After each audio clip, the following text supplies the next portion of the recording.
how you think about stress impacts the stress response in profound ways. So this paper, Rethinking Stress, the Role of Mindsets in Determining Stress, did a very simple set of manipulations. They had people in one group listen to a lecture that effectively was titled, quote, "The effects of stress are negative and should be avoided."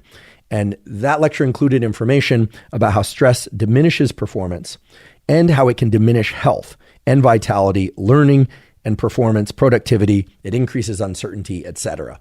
Okay, and all of that information is true. A separate group listened to a lecture entitled, quote, "Experiencing stress improves health and vitality."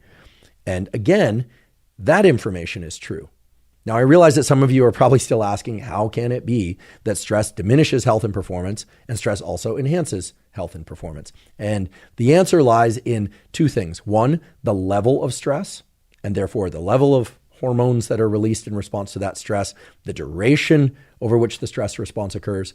But the key variable here is that our cognitive understanding about what stress does impacts whether or not our physiology goes down the direction of debilitating or enhancing effects of stress.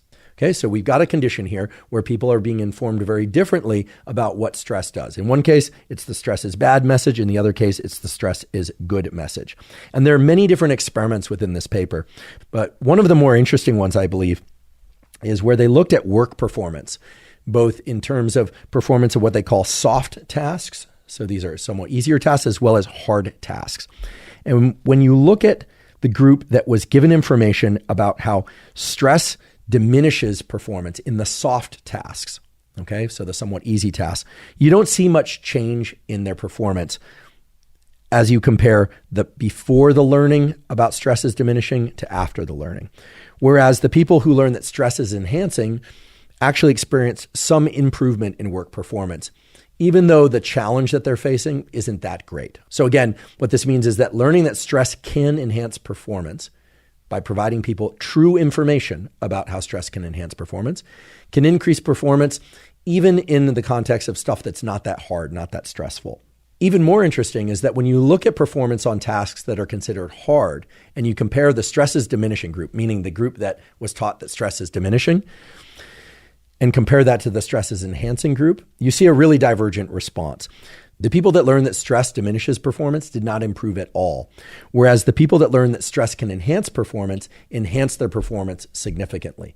Now, keep in mind, all they are doing is learning that stress can enhance their performance, and then they're given a task and they're performing better. So that's pretty spectacular, right? There's no training session that they went and did. They didn't practice these items that they were being tested on in between. They weren't given a bunch of, drills to do, and they didn't take a lot of time to do it. They just heard a tutorial about how stress can enhance performance. And that, I believe, is remarkable because what it says is that our cognitive appraisal about stress, which we all are going to experience in life, right? Elevated heart rate, narrowing of visual focus, shifting of blood away from the periphery. All of these things are characteristic features of the stress response that we learn, especially in this day and age, because it's talked about a lot in popular culture, that, all of these mechanisms were put into us in order for us to get away from the saber-toothed tiger or the lion that's trying to eat us. Let's be fair. The stress response is there for a lot of reasons, not just because of saber-toothed tigers and lions. I mean, that's kind of a story that we make up. The stress response is inherent not just to us, but to other species as a way to mobilize us either away from things or toward things, right? We need to have somewhat of a stress response in order to engage in adaptive challenge. Yes, it's true that hundreds and thousands of years ago, those adaptive challenges probably involved hunting, but they probably involved social challenges as well. Do you think it was, easy for cavemen and women to engage socially and, kind of settle out their romantic interactions, et cetera? Do you think it was easy for them to raise children? No, of course not. The stress response is there for a variety of reasons, not just to get away from predators. The really exciting thing that's been discovered in the course of Ali Crumb's work and other work in the last couple of decades is that the stress response is neither good nor bad.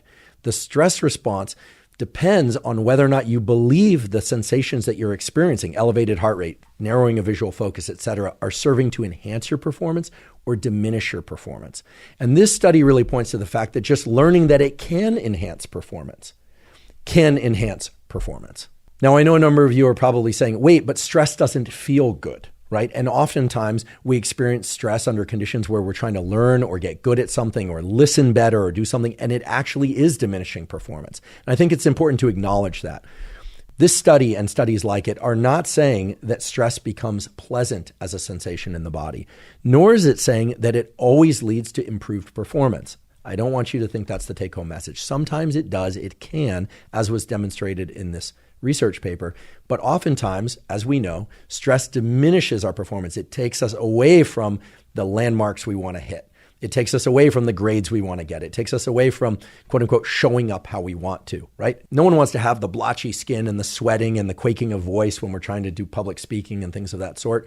No one wants any of that.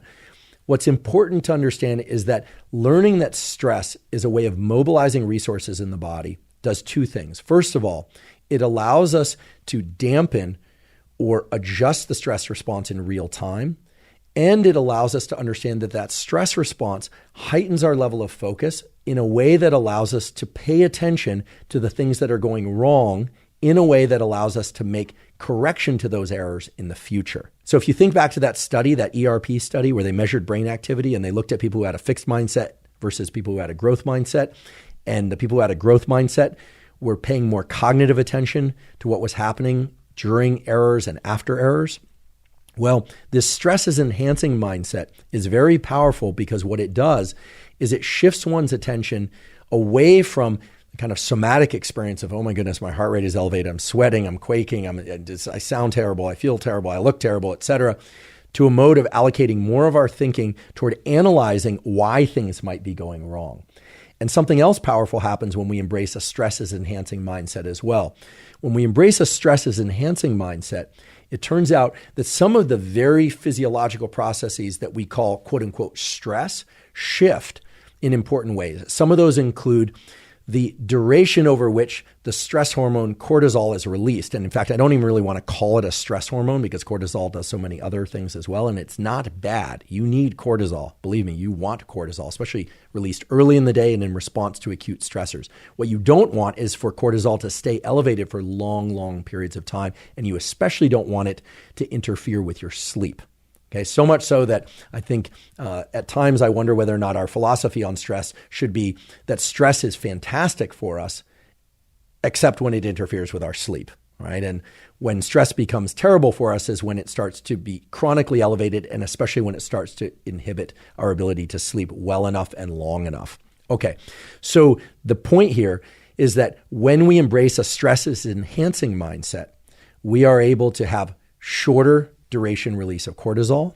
We are also able to engage what's called increased stroke volume under conditions of stress. This gets a little bit technical, but the amount of blood that your heart can pump with each beat turns out to be a key metric of stress. When we are very stressed, even though we need to mobilize a lot of resources, somewhat paradoxically, our total stroke volume can actually be reduced.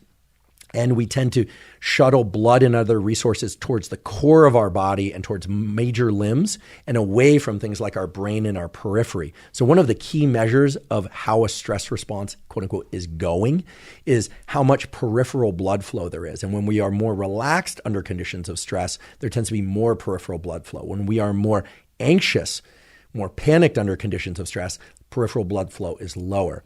And in a remarkable set of experiments, Ali Crum and colleagues have shown that when we are just taught that stress can be enhancing, and then we are placed into a stressful environment, either because we are imagining stress or we are experiencing real stress, and then our physiology is measured, what is observed is that the total amount of blood that the heart can pump with each beat is actually increased. Peripheral blood flow increases, and our ability to maintain cognition, to think clearly under conditions of stress, increases. And again, the only manipulation here is a tutorial about how stress can be enhancing, which is essentially what I'm telling you right now.